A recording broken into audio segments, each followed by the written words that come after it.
Assalamualaikum Sobat Islam Trending, semoga kita semua diberi kesehatan dan rezeki yang melimpah. Kali ini kita akan menceritakan kisah tentang Abu Nawas. Suatu hari, Baginda Raja Harun al-Rasyid sedang berpikir keras di atas singgasananya. Ia sedang memikirkan cara untuk menjebak Abu Nawas dalam sebuah kesalahan, sehingga ia dapat memberi hukuman pada Abu Nawas. Rencana ini dilakukan bukan tanpa alasan. Sudah beberapa kali Abu Nawas telah membuatnya malu di depan para pejabat kerajaan. Berlatar belakang dendam inilah akhirnya Raja hendak membuat jebakan terhadap Abu Nawas dan berharap Abu Nawas gagal menghadapi jebakan tersebut. Ketika cara sudah ditemukan, segala sesuatu pun mulai dipersiapkan. Abu Nawas lalu diundang dalam sebuah jamuan makan bersama para petinggi negeri. Ketika semua tamu undangan sudah berhadir termasuk sang target si Abu Nawas, Baginda pun mulai bertanya, "Wahai Abu Nawas, di depan mejaku itu ada sepanggang daging ayam yang lezat dan enak dilahap, tolong segera ambilkan." Perintah Baginda. Abu Nawas keheranan dengan perintah Baginda, karena tidak biasanya ia disuruh mengambilkan makanan raja. Mungkin ini jebakan. Sepertinya aku harus waspada, pikir Abu Nawas. Ia pun menuruti perintah Baginda. Setelah mengambil ayam panggang tersebut, Abu Nawas kemudian bermaksud memberikannya langsung kepada Baginda sesuai perintah. Namun, Baginda belum langsung menerimanya. Akan tetapi ia kembali berkata, "Abu Nawas, di tangan kamu ada sepotong ayam panggang lezat, silahkan dinikmati." Segera Abu Nawas melaksanakan perintah Baginda. Akan tetapi begitu ia hendak menyantap ayam panggang tersebut, tiba-tiba Baginda kembali menyela. "Tapi ingat Abu Nawas, dengarkan dulu petunjuknya, jika kamu memotong paha ayam itu, maka aku akan memotong pahamu, dan jika kamu memotong dada ayam itu, maka aku juga akan memotong dadamu. Tidak hanya itu saja, jika kamu memotong dan memakan kepala ayam itu, maka aku akan memotong kepalamu. Akan tetapi kalau kamu hanya mendiamkan saja ayam panggang itu, akibatnya kamu akan aku gantung." Ternyata dugaan Abu Nawas benar. Baginda ingin menjebaknya. Abu Nawas merasa bingung dengan petunjuk yang dititahkan Baginda itu. Dalam kebingungannya, ia semakin tersiksa karena ayam panggang lezat yang harusnya bisa memuaskan rasa laparnya sejak sampai di istana, tapi malah menjadi petaka baginya. Abu Nawas pun mulai memutar otak cerdasnya untuk menemukan ide meski sedang di bawah tekanan. Suasana di ruang makan itu menjadi tegang, para pejabat saling memandang dan ada yang berbisik kecil. Mereka yang hadir tidak mengerti dengan maksud Baginda terhadap Abu Nawas, karena mereka juga tidak diberitahukan sebelumnya. Mereka hanya bisa menebak-nebak di dalam hati. Waktu terus berjalan hingga beberapa saat lamanya. Baginda dan para pejabat kerajaan mulai menikmati hidangan yang disediakan. Sedang Abu Nawas hanya bisa memegang dan melihat-lihat ayam panggang saja. Tidak berapa lama setelah itu, Abu Nawas mulai bertingkah aneh. Ia mulai membolak-balikkan ayam panggang itu. Sejenak suasana menjadi hening. Kemudian Abu Nawas mulai mendekatkan ayam panggang itu tepat di indera penciumannya. Baginda dan para pejabat yang hadir mulai bingung dan tidak mengerti apa yang dilakukan Abu Nawas.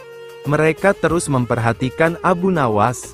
Kemudian terlihat Abu Nawas mendekatkan indera penciumannya tepat di bagian, pantat daging ayam panggang yang kelihatan sangat lezat itu. Ia pun terus melakukan itu berulang-ulang. Kemudian tiba-tiba ia berkata, "Jika saya harus memotong paha ayam ini, maka Baginda akan memotong pahaku. Jika saya harus memotong dada ayam ini, maka Baginda akan memotong dadaku. Jika saya harus memakan dan memotong kepala ayam ini, Baginda akan memotong kepalaku, dan jika aku diam saja maka aku akan digantung. Tetapi coba lihat sekarang, yang saya lakukan adalah mencium pantat ayam ini," kata Abu Nawas. "Apa maksudmu, wahai Abu Nawas?" Tanya Baginda. Maksud hamba adalah jika hamba melakukan demikian maka Baginda juga akan membalasnya demikian. Layaknya ayam ini, nah, saya hanya mencium pantat ayam panggang ini saja, maka Baginda juga harus mencium pantat ayam panggang ini pula. Jelas Abu Nawas. Sontak saja penjelasan Abu Nawas itu membuat suasana yang tegang menjadi tampak tidak menentu.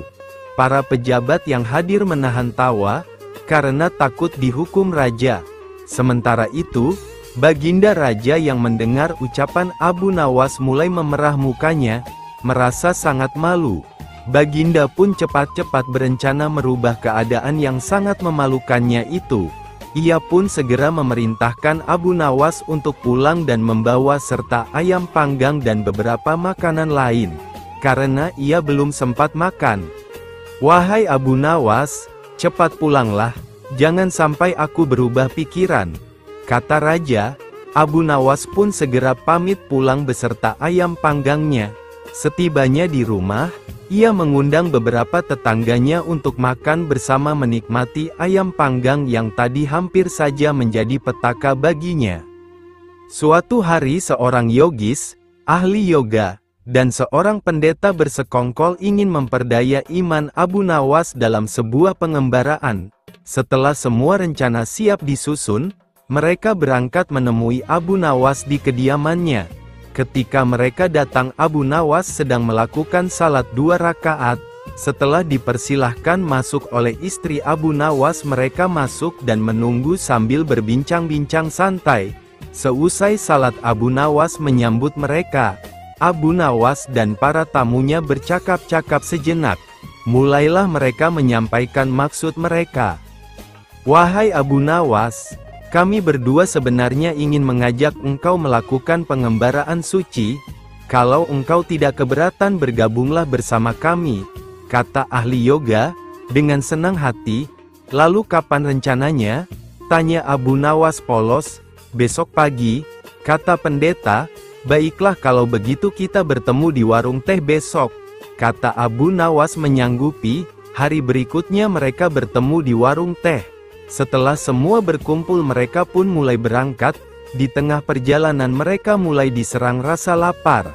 Akan tetapi mereka tidak punya apa-apa untuk dimakan. Dan sesuai kesepakatan sebelumnya mereka juga tidak boleh sarapan sebelum berangkat. Karena dari awal mereka memang sudah sepakat untuk tidak membawa bekal. Maka satu-satunya cara untuk menghilangkan rasa lapar adalah dengan mencari derma. "Hai Abu Nawas, bagaimana kalau engkau saja yang mengumpulkan derma guna membeli makanan untuk kita bertiga? Karena kami akan mengadakan kebaktian," kata pendeta. Tanpa banyak bicara Abu Nawas berangkat mencari dan mengumpulkan derma dari rumah satu ke rumah lain. Setelah derma terkumpul, Abu Nawas membeli makanan yang cukup untuk 3 orang. Abu Nawas kembali ke pendeta dan ahli yoga dengan membawa makanan. Karena sudah tidak sanggup menahan rasa lapar, Abu Nawas berkata, "Mari segera kita bagi makanan ini sekarang juga." "Jangan sekarang, kami sedang berpuasa," kata ahli yoga. "Tetapi aku hanya menginginkan bagianku saja, sedangkan bagian kalian terserah pada kalian," kata Abu Nawas menawarkan jalan keluar.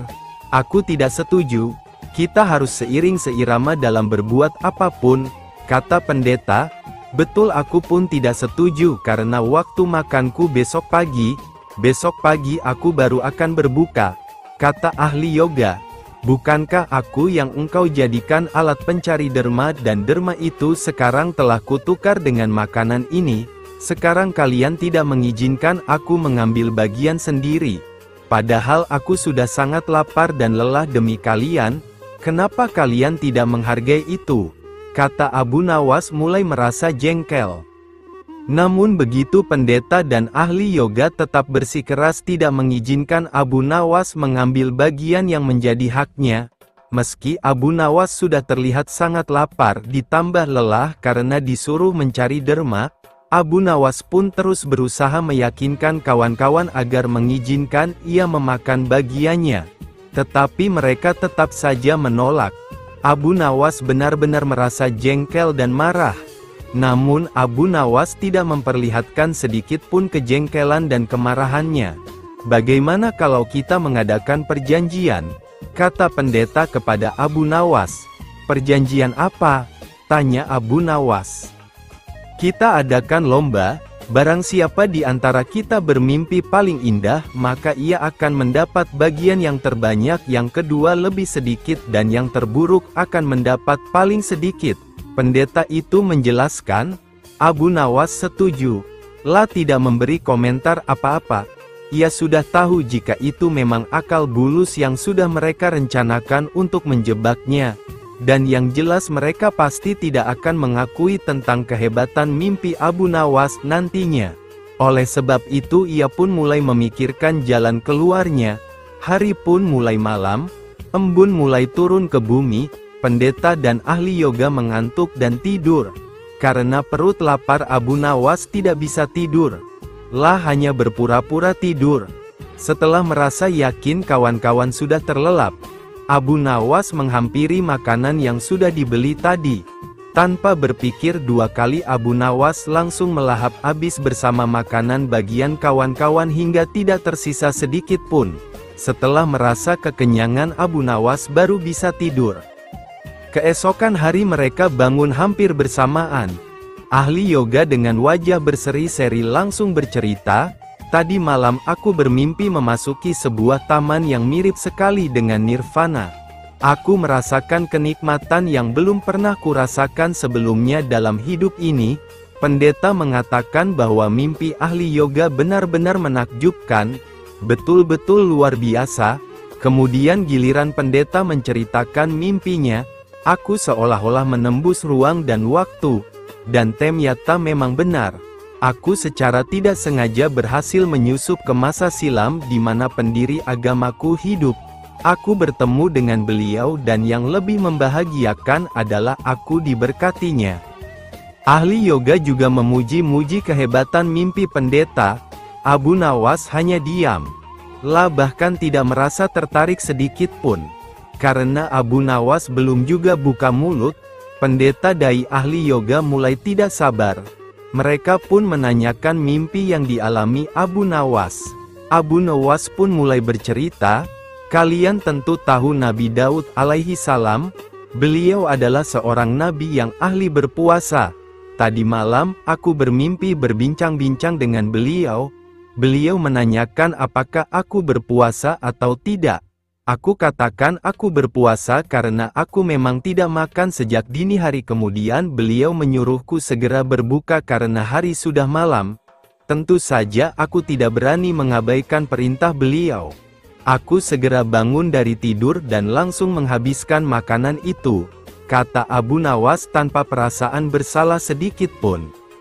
Sambil menahan rasa lapar yang menyayat-nyayat, pendeta dan ahli yoga saling berpandangan satu sama lain. Mau tidak mau mereka harus mengakui kehebatan mimpi Abu Nawas, meski dengan rasa lapar yang sangat mencekam dan perasaan menyesal yang amat sangat karena telah berani mempermainkan Abu Nawas. Secara tidak terduga sang pangeran yang menjadi pewaris tahta jatuh sakit. Sudah banyak tabib yang didatangkan untuk memeriksa dan mengobati tapi tidak seorang pun mampu menyembuhkannya. Akhirnya Baginda Raja mengadakan sayembara. Sayembara boleh diikuti oleh rakyat dari semua lapisan, tidak terkecuali oleh para penduduk negeri tetangga. Sayembara yang menyediakan hadiah menggiurkan itu dalam waktu beberapa hari berhasil menyerap sangat banyak peserta. Namun tidak satu pun dari mereka berhasil mengobati penyakit sang pangeran. Akhirnya sebagai sahabat dekat, Abu Nawas menawarkan diri untuk menolong sang putra mahkota. Baginda Harun al-Rasyid menerima usul itu dengan penuh harap meski Abu Nawas bukanlah seorang tabib. Abu Nawas sadar bahwa dirinya bukan tabib. Dari itu ia tidak membawa peralatan apa-apa. Para tabib yang ada di istana tercengang melihat Abu Nawas yang datang tanpa peralatan yang mungkin diperlukan. Mereka berpikir mungkinkah orang macam Abu Nawas ini bisa mengobati penyakit serius sang pangeran? sedangkan para tabib terkenal dengan peralatan yang lengkap saja tidak sanggup. Bahkan penyakitnya tidak terlacak. Abu Nawas merasa bahwa seluruh perhatian tertuju padanya. Namun Abu Nawas tidak begitu memperdulikannya. Abu Nawas dipersilahkan memasuki kamar pangeran yang sedang terbaring. La menghampiri sang pangeran dan duduk di sisinya. Setelah Abu Nawas dan sang pangeran saling pandang beberapa saat, Abu Nawas berkata, "Saya membutuhkan seorang orang tua yang di masa mudanya sering mengembara ke pelosok negeri." Orang tua yang diinginkan Abu Nawas didatangkan. Abu Nawas berkata, "Sebutkan satu persatu nama-nama desa di daerah selatan." Ketika orang tua itu menyebutkan nama-nama desa bagian selatan, Abu Nawas menempelkan telinganya ke dada sang pangeran. Kemudian Abu Nawas memerintahkan agar menyebutkan bagian utara, barat dan timur. Setelah semua bagian negeri disebutkan, Abu Nawas mohon agar diizinkan mengunjungi sebuah desa di sebelah utara.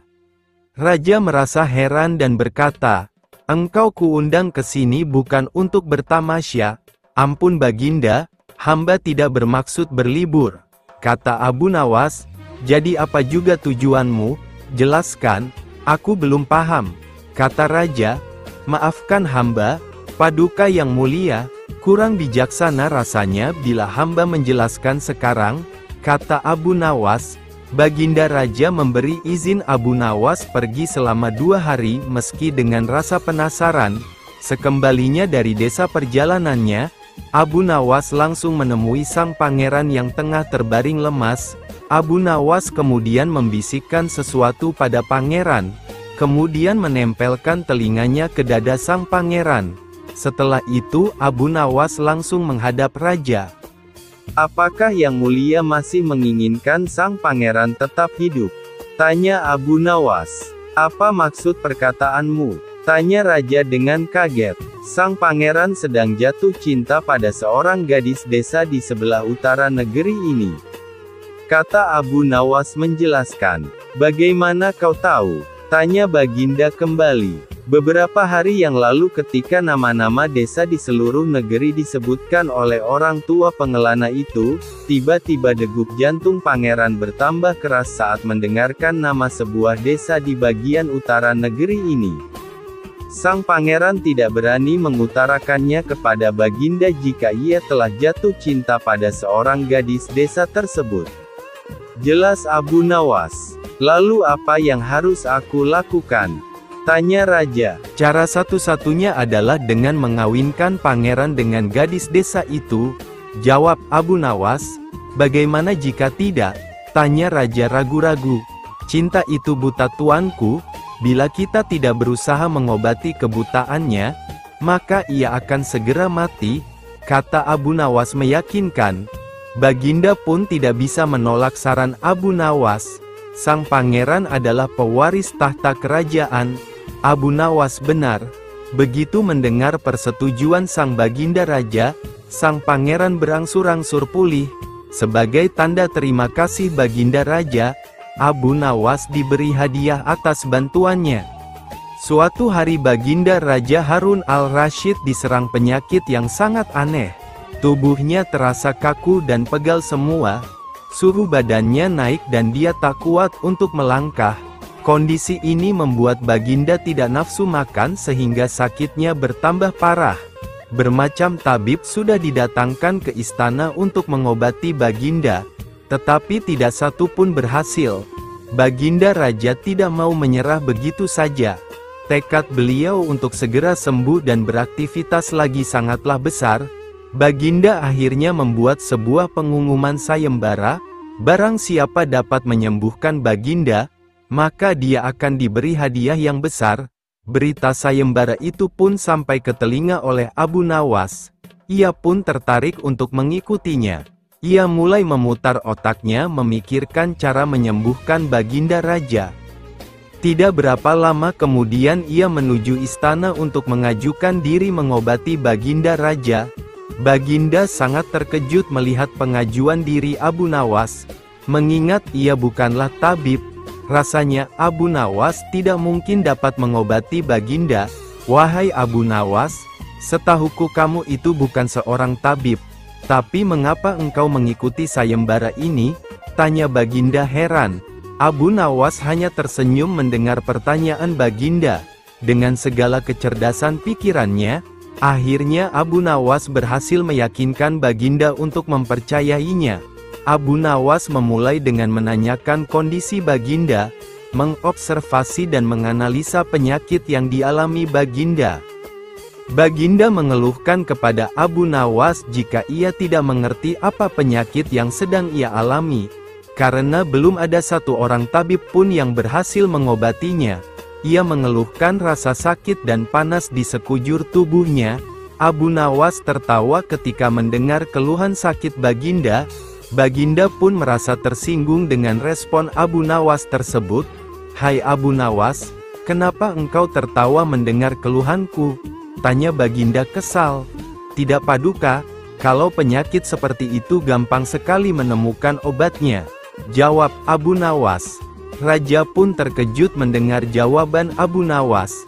Beliau kemudian bertanya, jadi apa obatnya dan di mana kita bisa menemukannya? Oh, obatnya adalah telur unta. Paduka Raja bisa mendapatkannya di kota Baghdad. Tapi ada syaratnya, jelas Abu Nawas. Apa syaratnya? Tanya Baginda. Syaratnya adalah, Baginda sendiri yang harus menemukan obat tersebut, bukan mengutus orang lain. Jelas Abu Nawas. Tanpa pikir panjang, Baginda pun menerima syaratnya. Baginda segera bergegas menuju Baghdad menyamar sebagai rakyat biasa dan dikawal oleh beberapa pengawal kerajaan yang juga menyamar. Sesampai di kota Baghdad, mereka mengitari seluruh sudut pasar mencari penjual telur unta. Namun mereka tidak pernah kunjung menemukan telur unta yang dicari. Baginda dan para pengawal terus berusaha mencari tetapi hanya mendapatkan kelelahan, keletihan dan keringat saja. Baginda mulai menggerutu memikirkan hukuman yang akan diberikan kepada Abu Nawas karena meminta ia mencari obat yang tidak pernah ditemukan. Baginda dan pengawal pun bergegas kembali ke istana. Ketika segera hendak berangkat, ia melihat seorang kakek tua yang sedang berjalan. Baginda segera mencegatnya. Tunggu kek, bolehkah saya bertanya sesuatu? Tanya Baginda. Ya boleh, jawab si kakek. Di mana saya dapat menemukan telur unta? Tanya Baginda.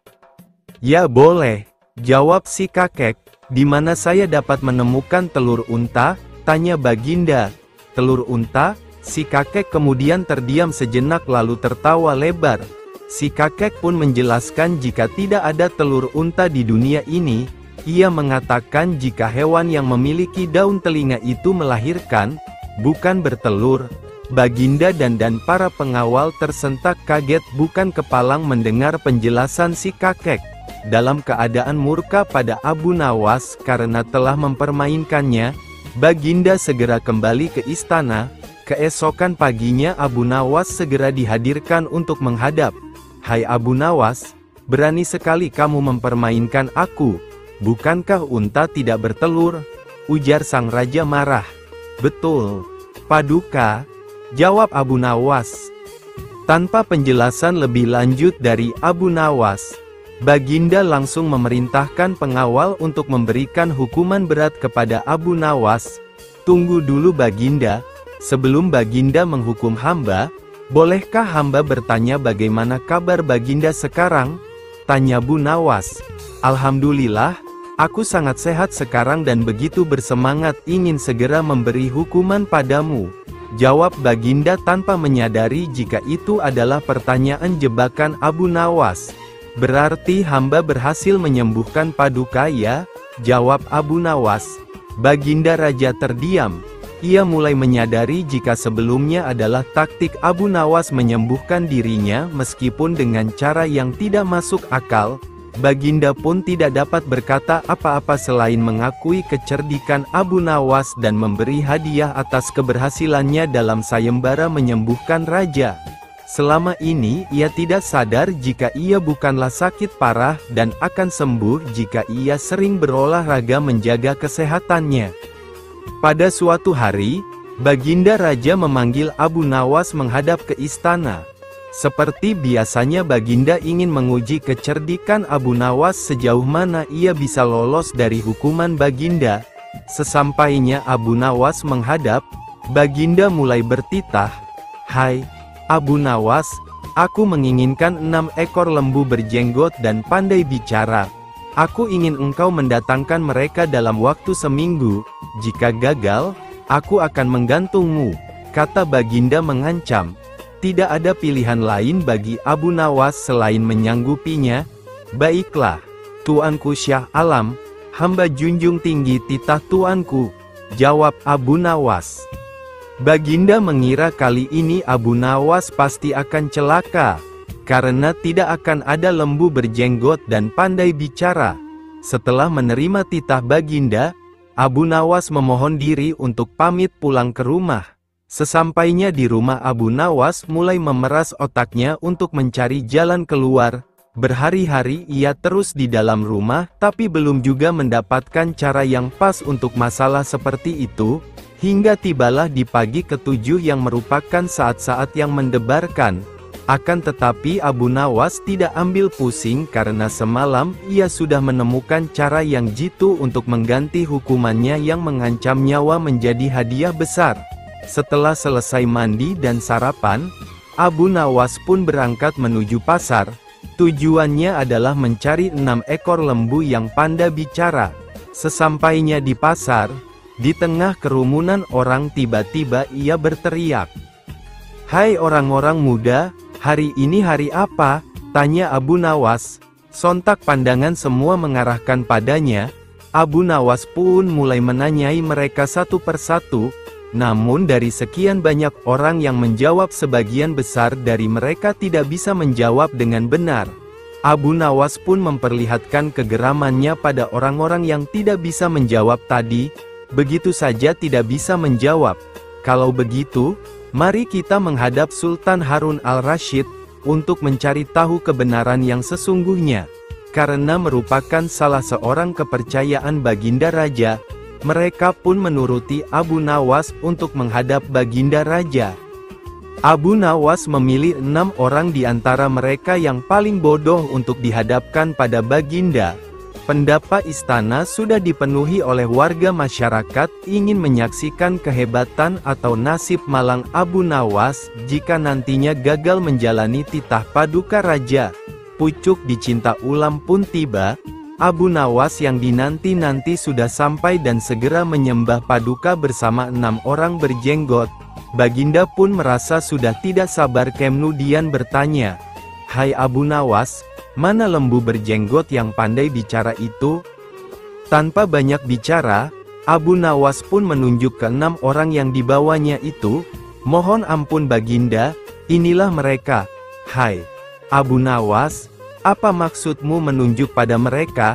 Siapa mereka?" tanya Baginda kembali. "Ya, Baginda, tanyalah pada mereka sendiri hari apa sekarang," jawab Abu Nawas. Baginda Raja pun mencoba bertanya sesuai saran Abu Nawas. Ketika Sultan mulai bertanya, mereka pun memberikan jawaban berbeda-beda. Abu Nawas lalu berkata, "Jika mereka manusia, tentunya tahu hari ini hari apa. Bagaimana jika Baginda menanyakan hari yang lain? Akan tambah pusinglah mereka. Manusia atau hewankah mereka ini? Inilah lembu berjenggot yang pandai bicara itu, Tuanku," kata Abu Nawas yang sontak membuat tawa penonton pecah seketika. Dan kembali mau tidak mau Abu Nawas telah lolos dari ancaman hukuman. Maka dari itu dengan sepantasnya Sultan pun memberikan hadiah 2000 dinar kepada Abu Nawas. Pada suatu malam sang raja sangat murka melihat pekerjaan pengawal kerajaan yang tidak beres. Setelah diselidiki, ternyata para pengawal itu sedang mabuk-mabukan dan tertangkap basah oleh Baginda Raja. "Wahai pengawalku semua, sudah sering aku peringatkan agar engkau jangan mabuk-mabukan," ujar Baginda. Para pengawal kerajaan terlihat begitu gemetar. Mereka menunduk tidak berani menatap mata Baginda karena merasa bersalah. "Dari mana kalian mendapatkan arak-arak itu?" tanya Baginda. Para pengawal terdiam tidak berani menjawab, hingga pada akhirnya Baginda mengancam akan memberikan hukuman berat. Barulah salah satu dari mereka mengakuinya. Akan tetapi untuk lolos dari hukuman Baginda, mereka terpaksa berbohong dan melibatkan Abu Nawas dalam masalah tersebut, karena berpikir jika Abu Nawas pasti bisa membantu mereka lolos dari hukuman sang Raja Harun al-Rasyid. "Ampun Baginda, Abu Nawaslah yang membawa arak-arak itu kepada kami, dan ia juga yang mengajari kami mabuk-mabukan," kata salah seorang pengawal. Meski sangat terkejut, Baginda tidak percaya begitu saja jika Abu Nawas sampai bisa mengajak orang lain melakukan perbuatan buruk seperti itu. Baginda tahu jika itu adalah akal-akalan para pengawalnya saja untuk bisa lolos dari hukuman. Tetapi sebagai seorang yang bijak dalam mengambil keputusan, Baginda tidak memiliki alasan untuk menolak pengakuan para mengawal sebelum mereka dapat membuktikannya. Keesokan harinya berangkatlah beberapa pengawal kerajaan yang mabuk semalam ke rumah Abu Nawas. Sesampainya di rumah Abu Nawas, mereka kemudian memberitahukan maksud kedatangannya, menceritakan jika mereka sudah melibatkan Abu Nawas dalam masalah mereka. "Bawalah botol ini ke hadapan raja dan katakan semua ini atas perintahku," kata pemimpin pengawal itu. "Tunggu dulu, dengan minuman arak ini, aku pasti akan dihukum oleh raja," kata Abu Nawas. "Benar, tapi jika engkau berhasil lolos dari hukuman raja, aku akan memberimu sejumlah dinar," ucap pengawal itu membuat kesepakatan dengan Abu Nawas. "Lalu apa keuntunganmu dengan memberiku sejumlah dinar?" tanya Abu Nawas. "Jika engkau lolos dari hukuman raja, maka kami semua juga akan lolos. Gunakanlah kecerdasanmu untuk meyakinkan raja," jawab pengawal itu. Akhirnya Abu Nawas bersedia menerima kesepakatan tersebut. Dengan memegang sebotol arak berwarna merah, ia menghadap Baginda Raja Harun. "Wahai Abu Nawas, apa yang engkau pegang itu?" tanya Baginda Raja. "Ini susu Baginda, rasanya enak sekali," jawab Abu Nawas dengan gugup. "Oh ya, bagaimana mungkin air susu berwarna merah? Bukankah susu berwarna putih bersih?" kata Baginda keheranan sambil mengambil botol yang dipegang Abu Nawas. "Betul Baginda, semula air susu ini berwarna putih bersih." Saat melihat Baginda yang gagah rupawan, ia tersipu-sipu malu, dan menjadi merah merona, jawab Abu Nawas yang mencoba mengambil hati Raja Harun dengan menyebutnya seorang rupawan. Mendengar kata-kata Abu Nawas, Baginda kemudian tertawa meninggalkan Abu Nawas. Baginda Raja Harun al-Rasyid sebenarnya tahu bahwa yang di dalam botol itu adalah arak dan Abu Nawas tidak bersalah. Namun karena penyampaian Abu Nawas yang membanggakan hati, Baginda tidak memberikan hukuman kepada Abu Nawas dan juga para pengawal. "Baiklah, untuk kalian semua aku maafkan. Akan tetapi jika kalian ulangi lagi, maka hukumannya akan berlipat ganda," titah sang raja pada para pengawal. Akhirnya Abu Nawas pun mendapatkan hadiah sejumlah dinar dari para pengawal sesuai kesepakatan, karena telah berhasil melaksanakan tugasnya. Kecerdikan Abu Nawas memang sudah tidak diragukan lagi. Bahkan ketika Raja Harun al-Rasyid menghadapi masalah, tidak segan-segan Abu Nawas dipanggil sebagai salah seorang kepercayaannya yang paling bisa diandalkan untuk menyelesaikan berbagai masalah. Suatu hari, di negeri Baghdad, digelarlah acara hajatan besar. Sang Raja Harun al-Rasyid pun berniat merayakan pesta ulang tahun kerajaan bersama-sama dengan seluruh rakyatnya. Pada hari yang telah ditunggu tiba, rakyat Baghdad dikumpulkan di depan pendapa istana. Raja Harun sang penguasa berdiri dan berpidato di depan rakyatnya. "Wahai rakyatku yang tercinta, hari ini kita akan mengadakan pesta ulang tahun kerajaan. Aku akan memberi hadiah kepada para fakir miskin, Aku juga akan memberikan pengampunan kepada para tahanan di penjara dengan mengurangi hukuman menjadi setengah dari sisa hukumannya. Seru Baginda kepada rakyatnya. Mendengar pidato sang raja, tentu saja rakyat Baghdad bersukaria. Mereka segera berpesta bersama dan menyantap aneka makanan yang telah disediakan. Tidak berapa lama kemudian, para pengawal istana membagi-bagikan hadiah kepada fakir miskin. Setelah dipastikan seluruh rakyatnya yang fakir miskin mendapatkan hadiah, raja pun memanggil para tahanan. Tahanan pertama yang mendapatkan kesempatan adalah bernama Sipolan. "Hai Sipolan, berapa tahun hukumanmu?" tanya Baginda. "2 tahun Baginda," jawab Polan. "Sudah berapa tahun yang kamu jalani?" tanya Baginda lagi. "1 tahun Baginda," jawab Polan.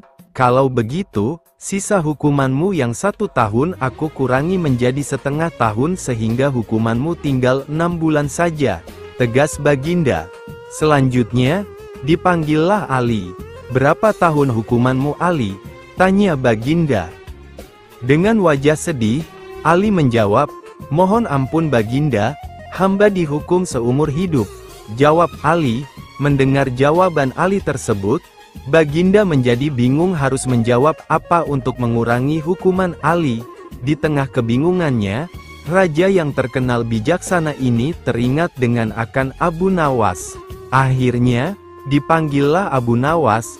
Tidak berapa lama kemudian, Abu Nawas yang turut serta dalam pesta ulang tahun kerajaan menghampiri sang raja yang sedang kebingungan itu. "Abu Nawas, aku ada masalah mengenai hadiah pengampunan bagi Ali. Dia dihukum seumur hidup, sedangkan aku berjanji akan memberikan pengampunan setengah dari sisa hukumannya. Padahal aku tidak tahu sampai umur berapa Ali akan hidup. Sekarang aku minta nasihatmu, bagaimana caranya memberi pengampunan kepada Ali dari sisa hukumannya?" Jelas Baginda Raja.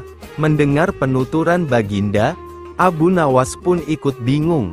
Dia berpikir, apa bisa mengurangi umur seseorang, padahal dia sendiri tidak tahu sampai kapan umurnya. "Hamba minta waktu Baginda," ujar Abu Nawas. Baginda pun akhirnya memberikan waktu sehari semalam saja untuk Abu Nawas. Tidak boleh lebih. Jadi, besok pagi Abu Nawas harus memberikan jawabannya. Sesampainya di rumah, Abu Nawas pun berpikir keras untuk menemukan pemecahan masalah tersebut. Dia tidak bisa tidur karena selalu kepikiran akan hal itu. Namun, selang beberapa waktu, terlintaslah sebuah solusi di benaknya akan permasalahan tersebut. Ia pun dapat tidur nyenyak. Setelah itu pada pagi harinya, Abu Nawas pun pergi menghadap raja setelah berpamitan pada istrinya. Sesampai di istana, ia langsung menghadap Baginda dan berkata, "Hamba sudah mendapatkan cara untuk memecahkan masalah si Ali. Baginda, begini Baginda, sebaiknya si Ali ini berada di luar penjara dan bisa bebas selama 1 hari, lalu pada esoknya, dia dimasukkan lagi ke dalam penjara selama 1 hari pula, lusa juga demikian, sehari bebas, sehari di penjara, begitu berlangsung terus selama umur si Ali itu," jelas Abu Nawas. Mendengar penuturan Abu Nawas, Baginda Raja tersenyum. "Engkau memang pandai Abu Nawas. Kalau begitu, kamu juga akan aku beri hadiah uang 100 dirham, ujar Baginda. Pada suatu hari di kerajaan yang dipimpin oleh Raja Harun al-Rashid telah terjadi huru-hara. Rakyatnya tidak lagi mendapat ketenangan seperti biasanya karena telah terjadi penculikan dan pembunuhan yang misterius. Raja dan para prajuritnya akhirnya mengetahui bahwa huru-hara tersebut bukan datang dari musuh, namun dari dalam istana sendiri yang diotaki oleh para menterinya.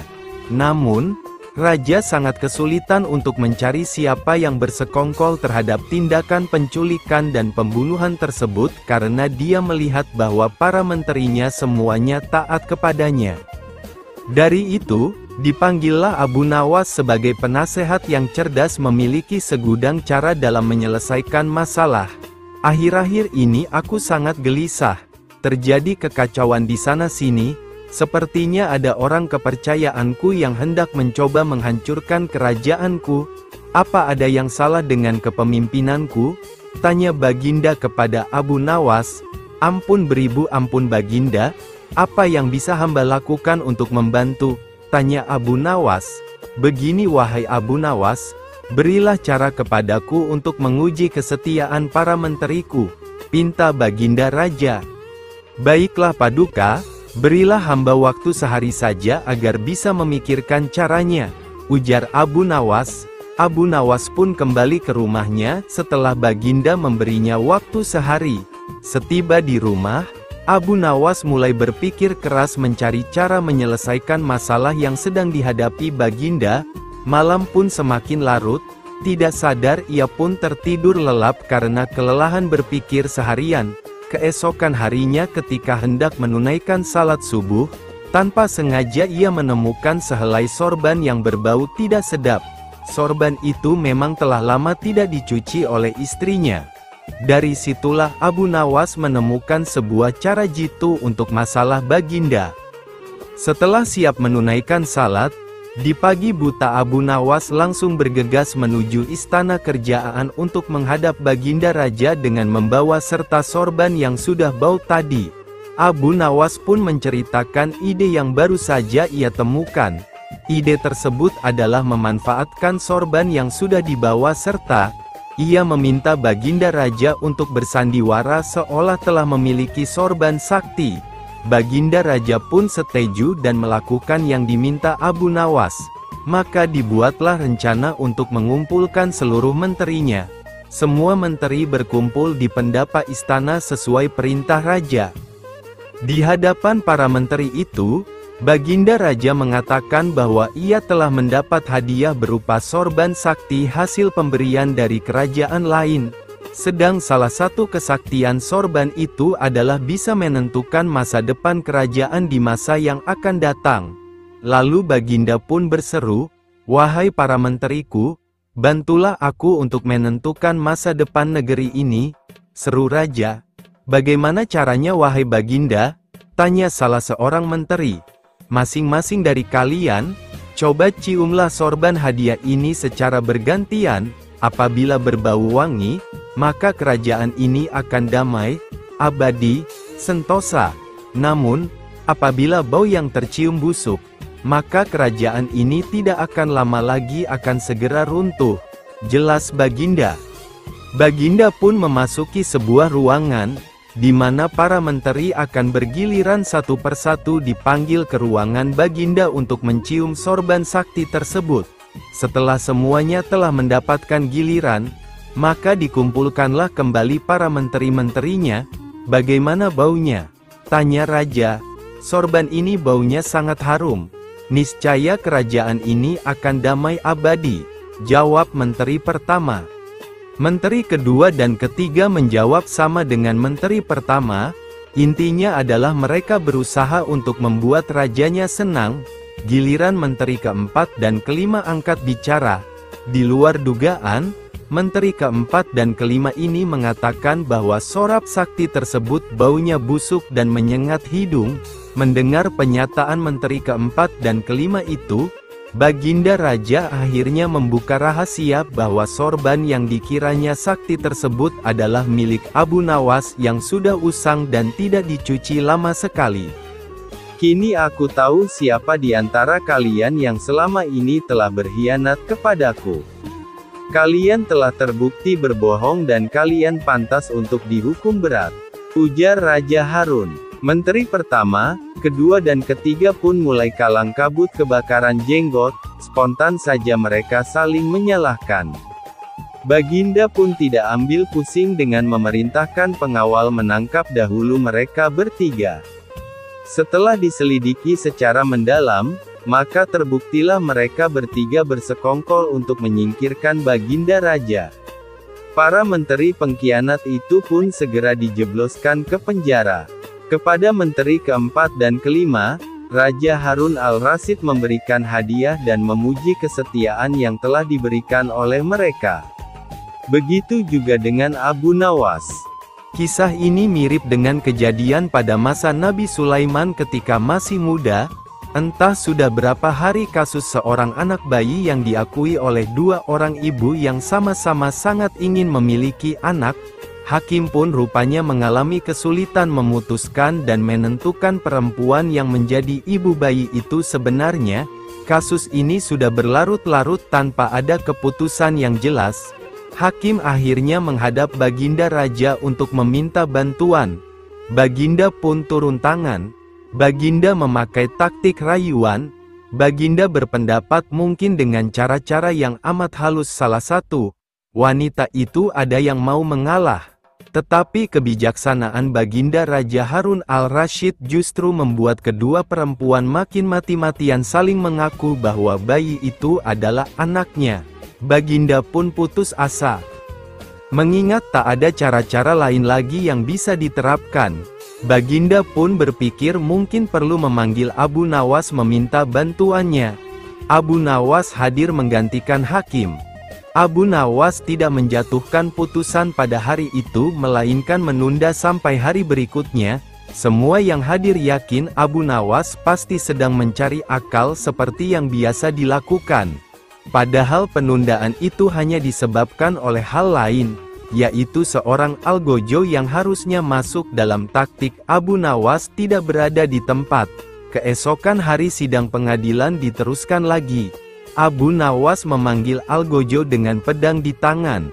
Abu Nawas memerintahkan agar bayi itu diletakkan di atas meja.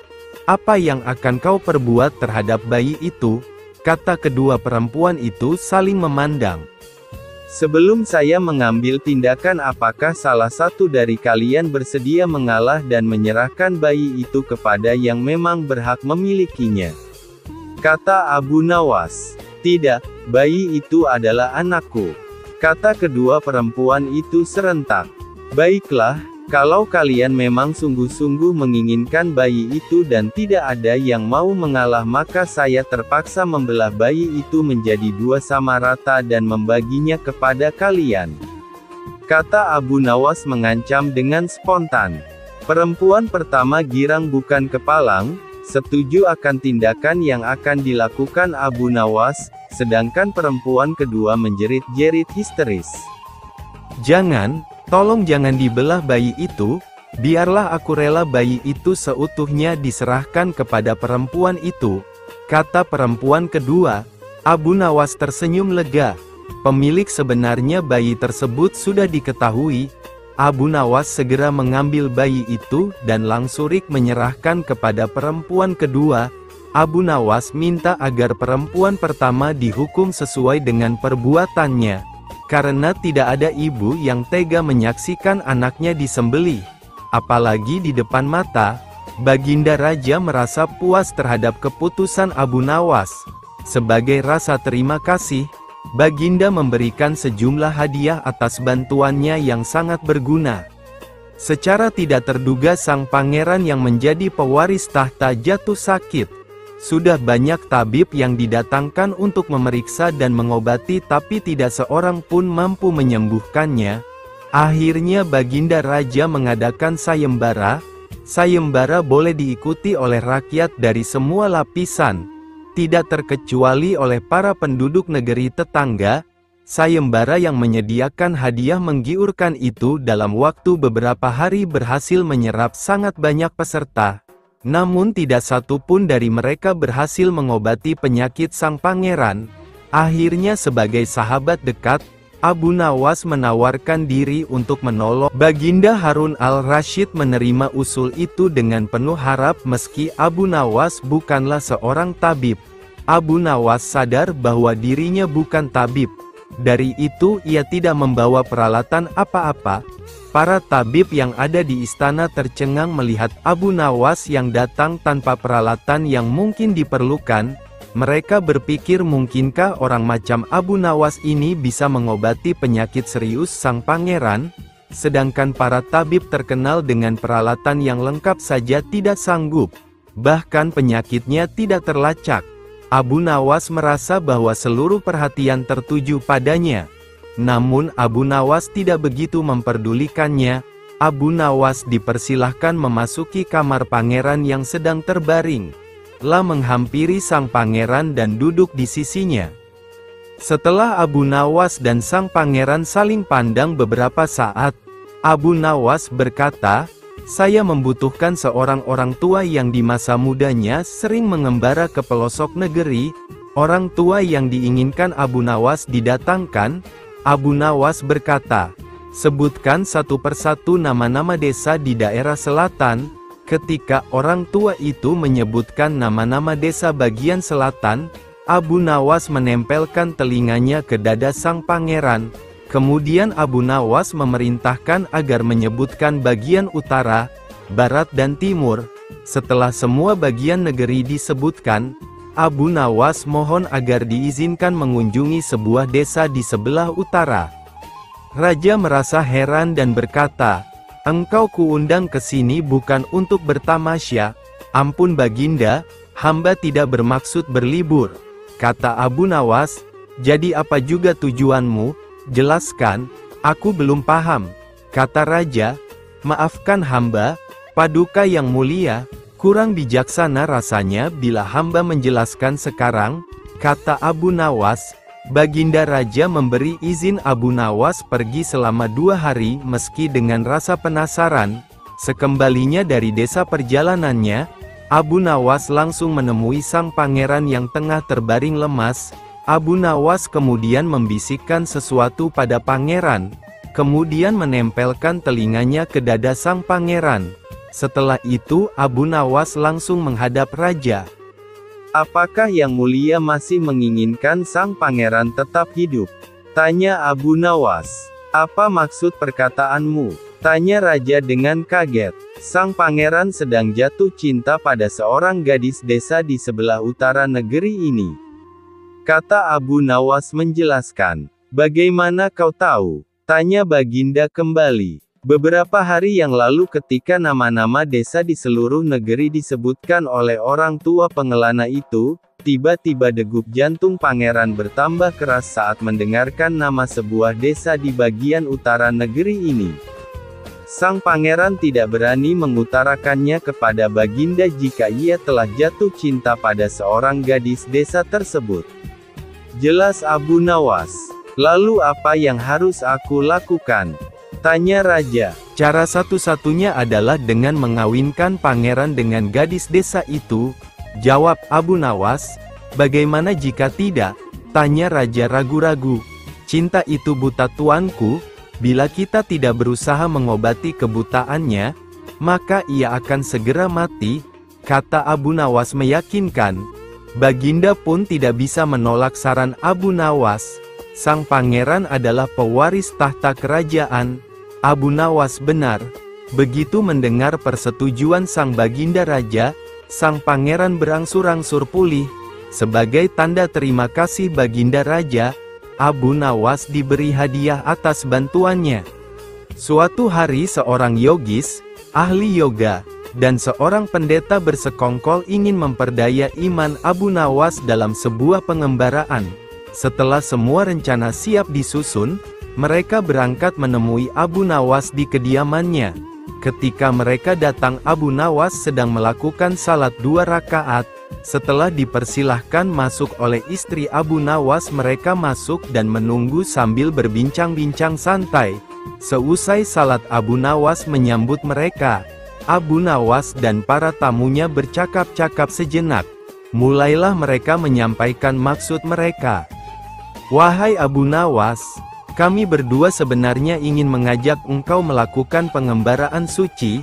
Kalau engkau tidak keberatan, bergabunglah bersama kami," kata ahli yoga, dengan senang hati. "Lalu kapan rencananya?" tanya Abu Nawas polos. "Besok pagi," kata pendeta. "Baiklah, kalau begitu kita bertemu di warung teh besok," kata Abu Nawas menyanggupi. Hari berikutnya mereka bertemu di warung teh. Setelah semua berkumpul, mereka pun mulai berangkat. Di tengah perjalanan mereka mulai diserang rasa lapar. Akan tetapi mereka tidak punya apa-apa untuk dimakan. Dan sesuai kesepakatan sebelumnya, mereka juga tidak boleh sarapan sebelum berangkat. Karena dari awal mereka memang sudah sepakat untuk tidak membawa bekal. Maka satu-satunya cara untuk menghilangkan rasa lapar adalah dengan mencari derma. Hai Abu Nawas, bagaimana kalau engkau saja yang mengumpulkan derma guna membeli makanan untuk kita bertiga? Karena kami akan mengadakan kebaktian, kata pendeta. Tanpa banyak bicara Abu Nawas berangkat mencari dan mengumpulkan derma dari rumah satu ke rumah lain. Setelah derma terkumpul, Abu Nawas membeli makanan yang cukup untuk 3 orang. Abu Nawas kembali ke pendeta dan ahli yoga dengan membawa makanan. Karena sudah tidak sanggup menahan rasa lapar, Abu Nawas berkata, "Mari segera kita bagi makanan ini sekarang juga." "Jangan sekarang, kami sedang berpuasa," kata ahli yoga. "Tetapi aku hanya menginginkan bagianku saja, sedangkan bagian kalian terserah pada kalian," kata Abu Nawas menawarkan jalan keluar. "Aku tidak setuju. Kita harus seiring seirama dalam berbuat apapun," kata pendeta. "Betul, aku pun tidak setuju karena waktu makanku besok pagi aku baru akan berbuka," kata ahli yoga. "Bukankah aku yang engkau jadikan alat pencari derma dan derma itu sekarang telah kutukar dengan makanan ini? Sekarang kalian tidak mengizinkan aku mengambil bagian sendiri. Padahal aku sudah sangat lapar dan lelah demi kalian.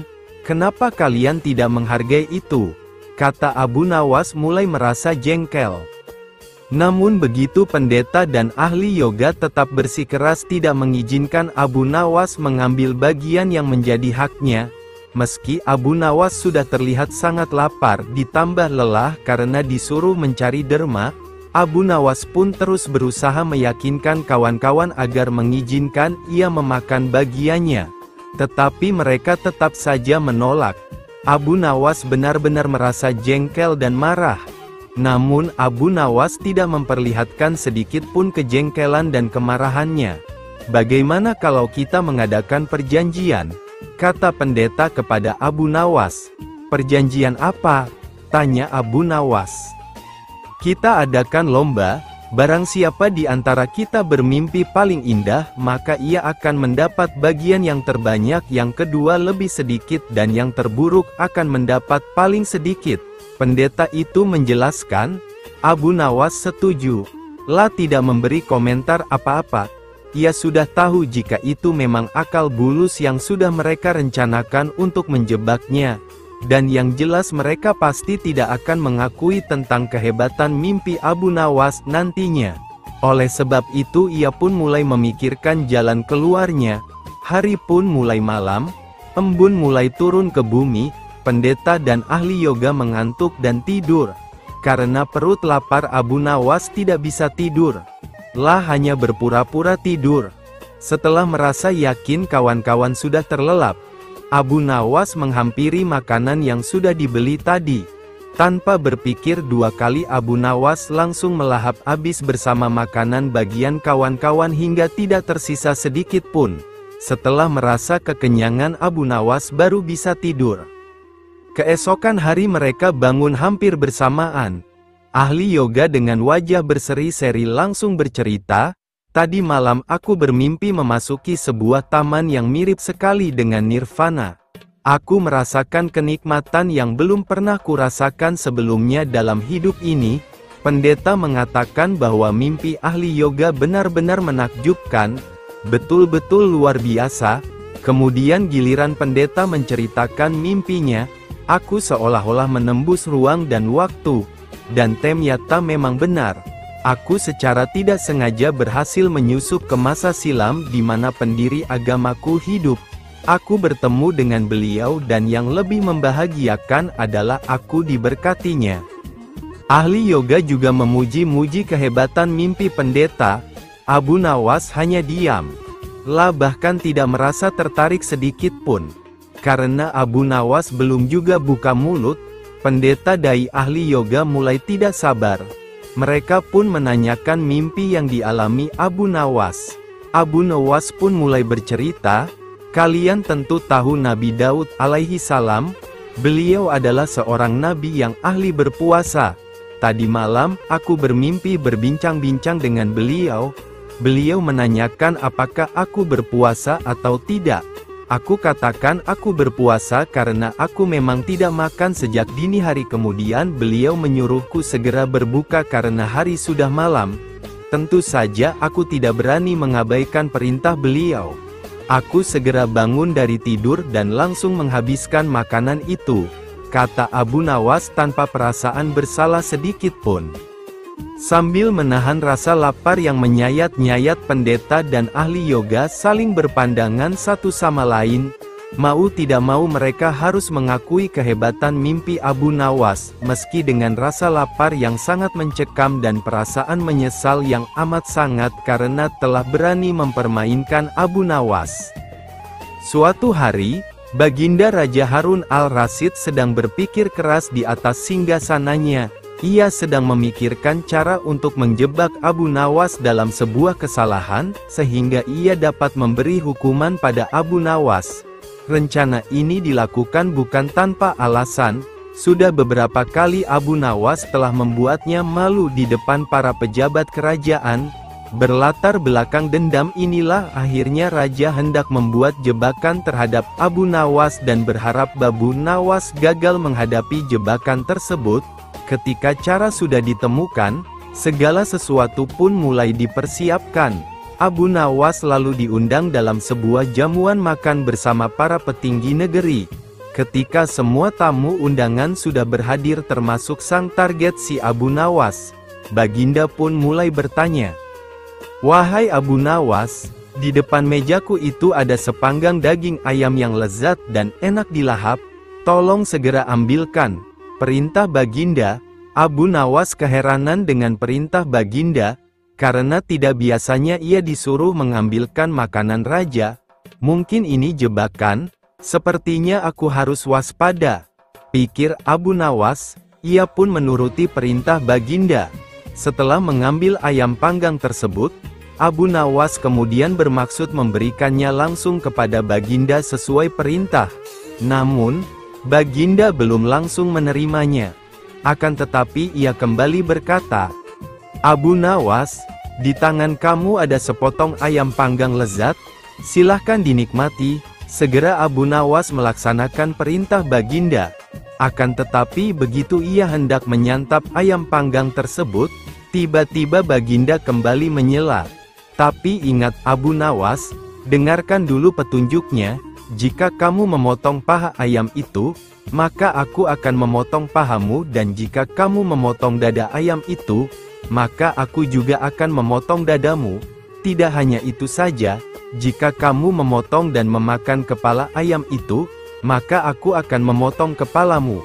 Akan tetapi kalau kamu hanya mendiamkan saja ayam panggang itu, akibatnya kamu akan aku gantung."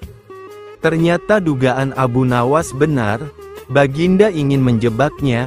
Abu Nawas merasa bingung dengan petunjuk yang dititahkan Baginda itu. Dalam kebingungannya, ia semakin tersiksa karena ayam panggang lezat yang harusnya bisa memuaskan rasa laparnya sejak sampai di istana, tapi malah menjadi petaka baginya. Abu Nawas pun mulai memutar otak cerdasnya untuk menemukan ide meski sedang di bawah tekanan. Suasana di ruang makan itu menjadi tegang, para pejabat saling memandang dan ada yang berbisik kecil. Mereka yang hadir tidak mengerti dengan maksud Baginda terhadap Abu Nawas, karena mereka juga tidak diberitahukan sebelumnya. Mereka hanya bisa menebak-nebak di dalam hati. Waktu terus berjalan hingga beberapa saat lamanya. Baginda dan para pejabat kerajaan mulai menikmati hidangan yang disediakan. Sedang Abu Nawas hanya bisa memegang dan melihat-lihat ayam panggang saja. Tidak berapa lama setelah itu, Abu Nawas mulai bertingkah aneh. Ia mulai membolak-balikkan ayam panggang itu. Sejenak suasana menjadi hening. Kemudian Abu Nawas mulai mendekatkan ayam panggang itu tepat di indera penciumannya. Baginda dan para pejabat yang hadir mulai bingung dan tidak mengerti apa yang dilakukan Abu Nawas. Mereka terus memperhatikan Abu Nawas. Kemudian terlihat Abu Nawas mendekatkan indera penciumannya tepat di bagian, maaf, pantat daging ayam panggang yang kelihatan sangat lezat itu. Ia pun terus melakukan itu berulang-ulang. Kemudian tiba-tiba ia berkata, "Jika saya harus memotong paha ayam ini, maka Baginda akan memotong pahaku. Jika saya harus memotong dada ayam ini, maka Baginda akan memotong dadaku. Jika saya harus memakan dan memotong